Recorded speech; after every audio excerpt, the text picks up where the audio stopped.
I woke up at 2:17 a.m. to the glow of a screen. Emma lay on her side, shoulder pulled forward, blanket half off, thumb flicking fast. The silence in the room below louder than any argument. "Why aren't you asleep?" I asked into the dark. She didn't flinch. "Just texting the girls about something." "Must be urgent.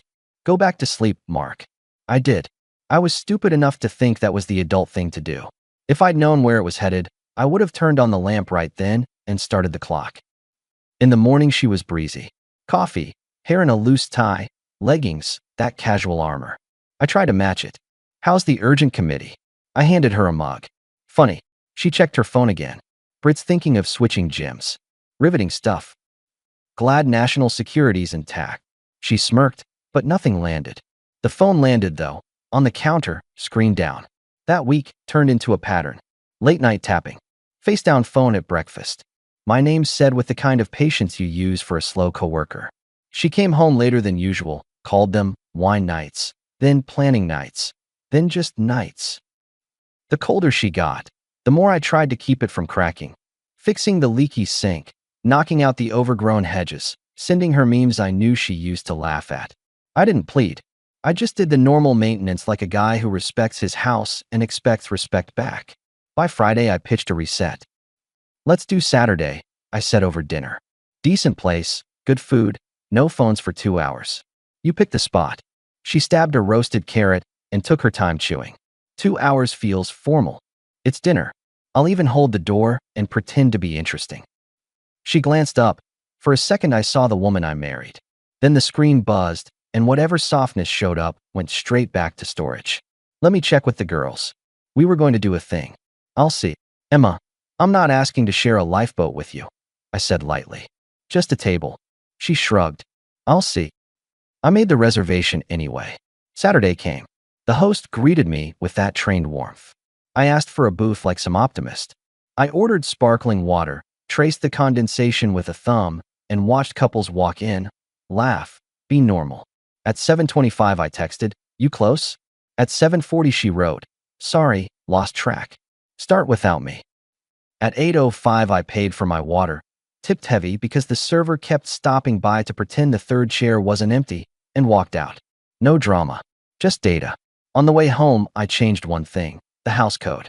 Not to keep her out, just to tell myself I was done pretending nothing changed. Small rule, twice as loud as any speech. She came in at 11:38, keys rattling like a metronome. "You changed the code?" "Yep." "Why?" "Because I'm not a night clerk," I answered. "You want to come home late, fine. But tell me, I'm not doing the try the handle and hope routine. That's controlling. That's clarity." She let a long breath ride the silence. I was with the girls. We were planning a fundraiser. "For who, insomnia?" Her jaw twitched. "I'm taking a shower." "You do that." She took her time.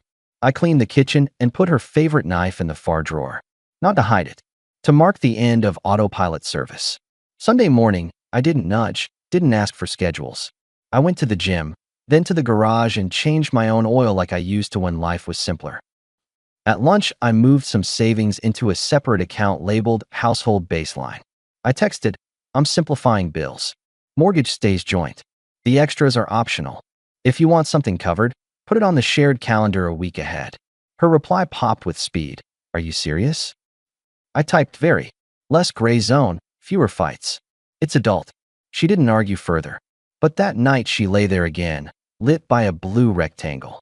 I rolled over and let the distance sit between us like a third person. Monday at work, my buddy Nate leaned on my doorway.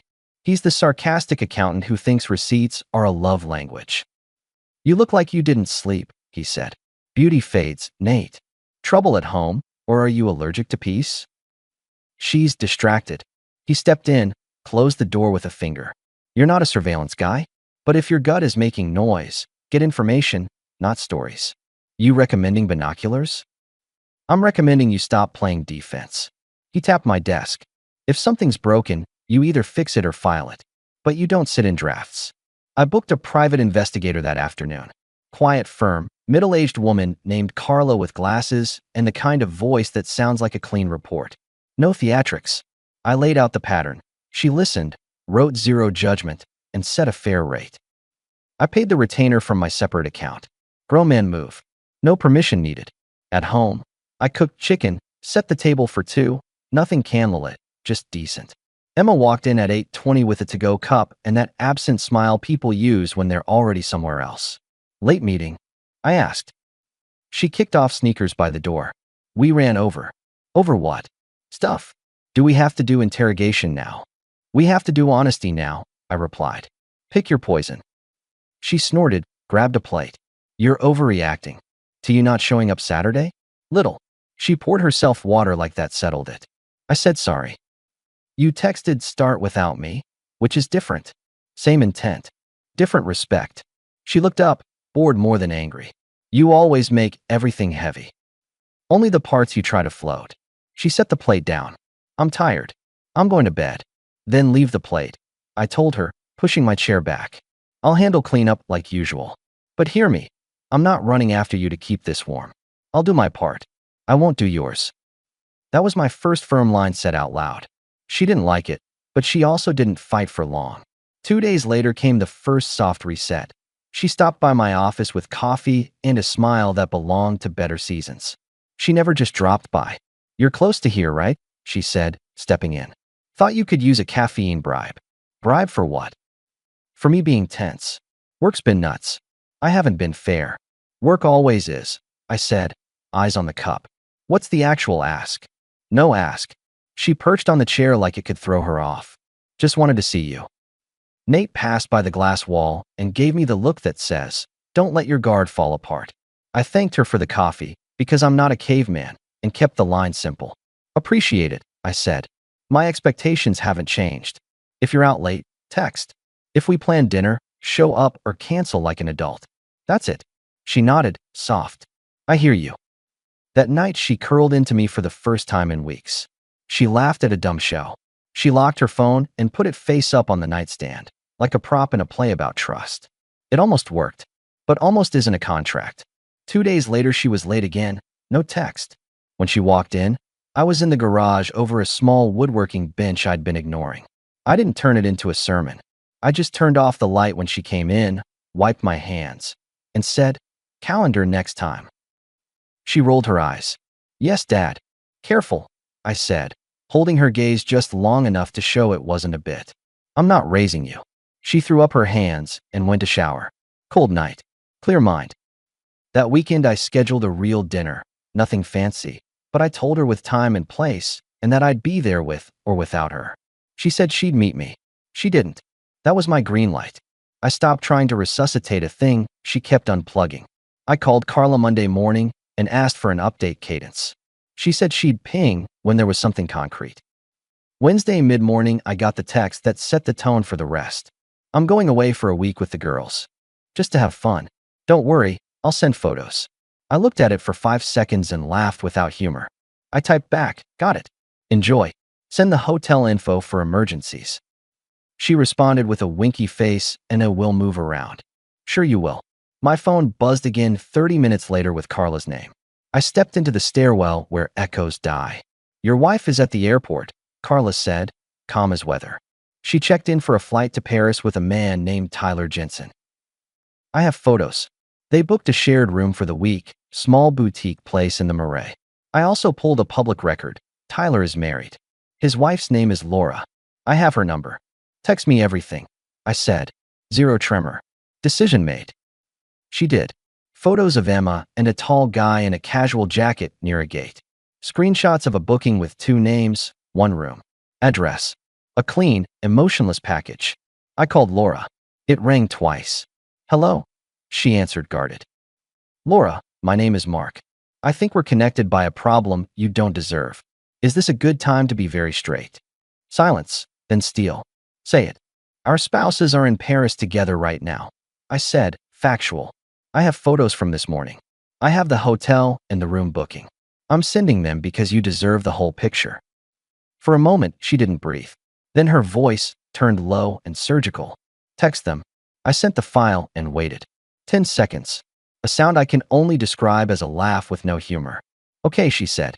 My favorite part is the Girls' Week cover story. He told me he had a summit. Mine said, send photos. So we're both being treated like attentive babysitters. What are you going to do? File, I said, and make sure there's no scene when they land. I don't want a soap opera. I want clean exits. I'm in, she said without hesitation. I'll file too. But I also want the look on his face when he realizes he's not the only person with a brain. You want to surprise them, I said. I want them to walk into a room and realize the door locks from our side.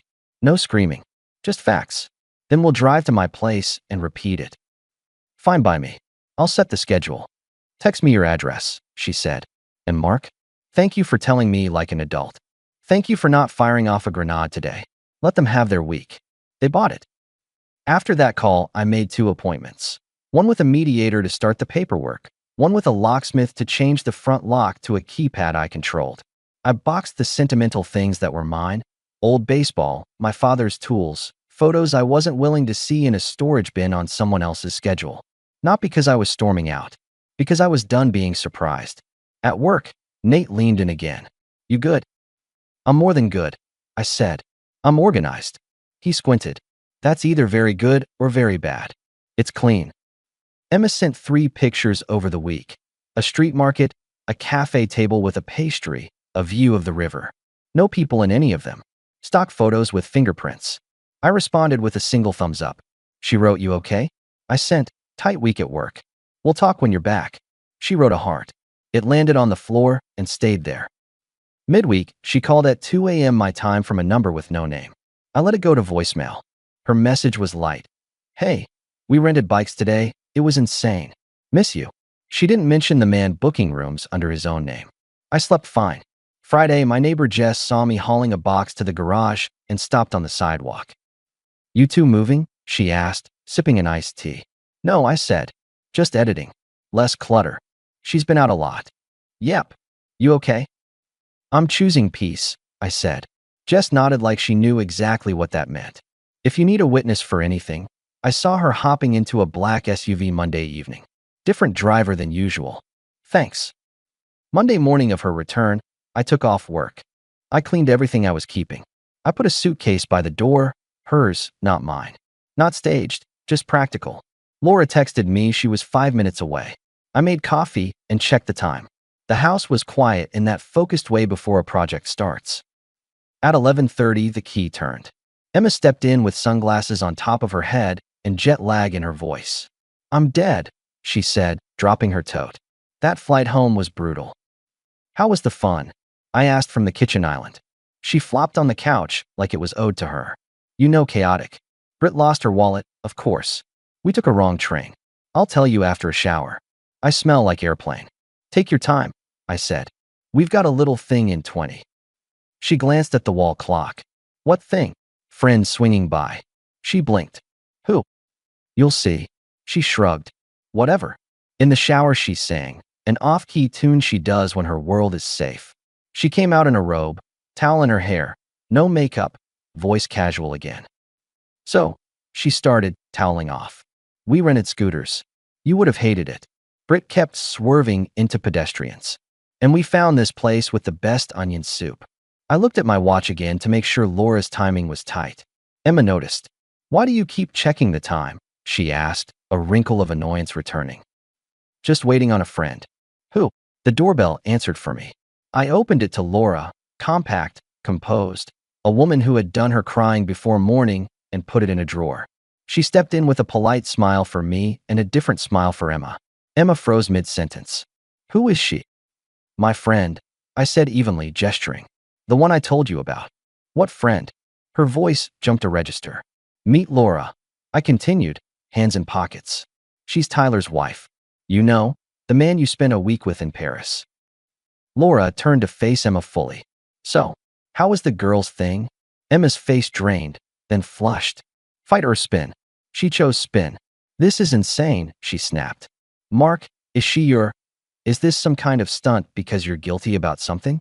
I laid a folder on the coffee table, printed photos from the airport, a screenshot of the hotel booking with both names, a copy of the flight confirmation, all facts, no adjectives.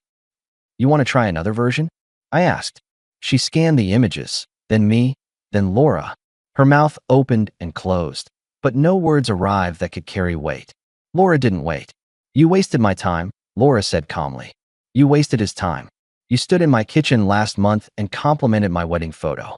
And you booked a room with my husband. Emma's voice shot up. He told me you were practically done. He said you were controlling.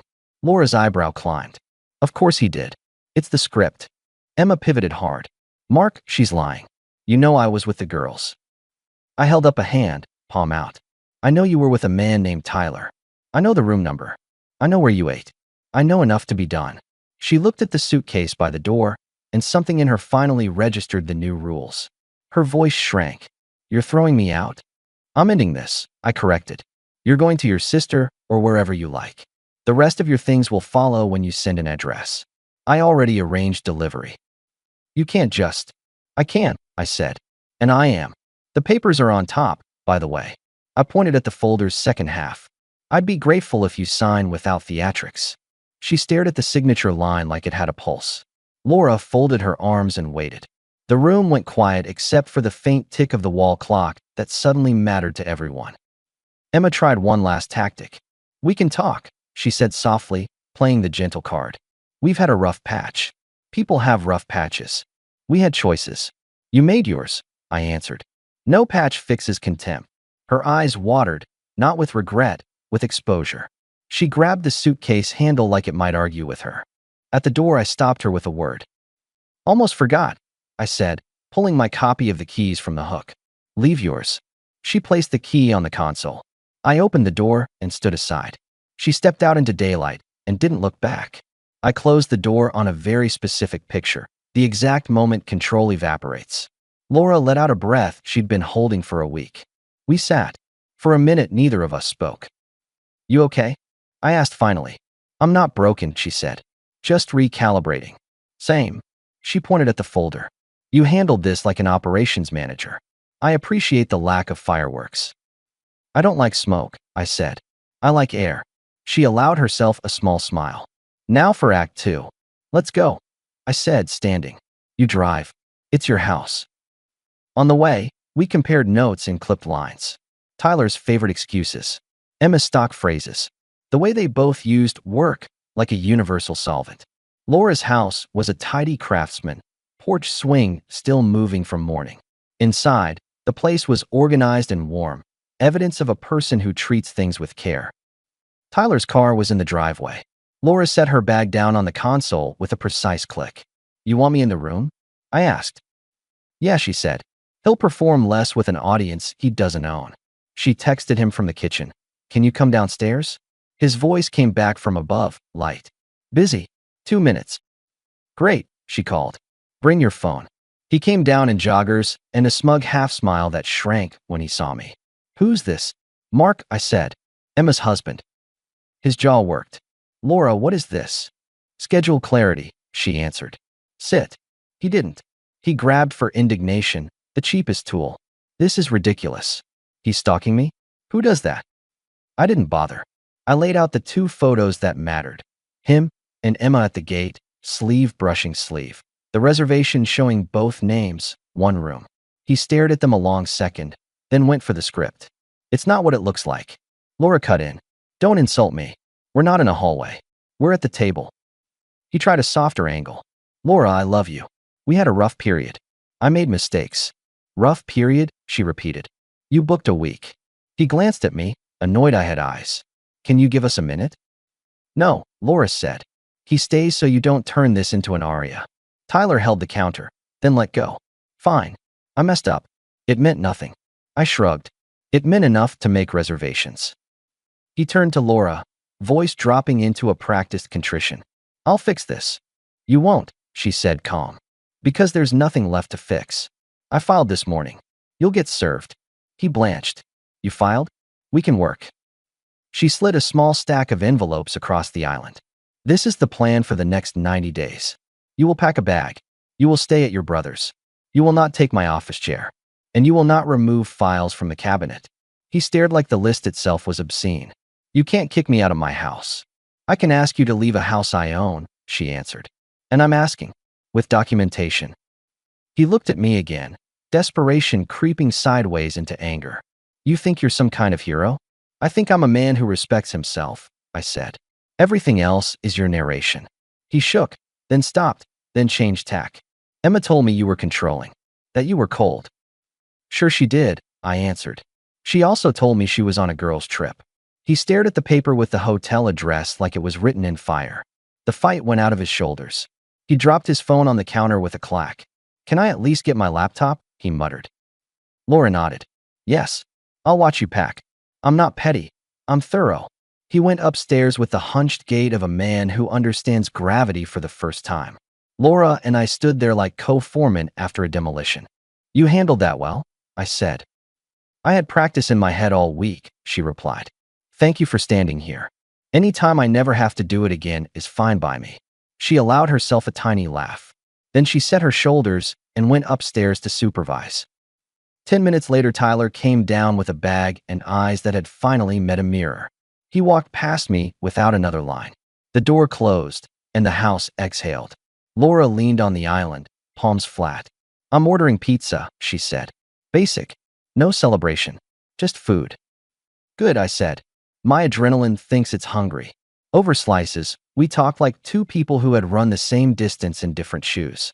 She asked about the PI. I told her Carla was efficient. She asked if I was angry. I told her I was done. She asked what I'd do next. I told her I'd go back to a life where the phone face-up didn't feel like a theater prop. If you ever want to grab lunch and talk about anything else, I said, I'd appreciate a conversation that isn't a report.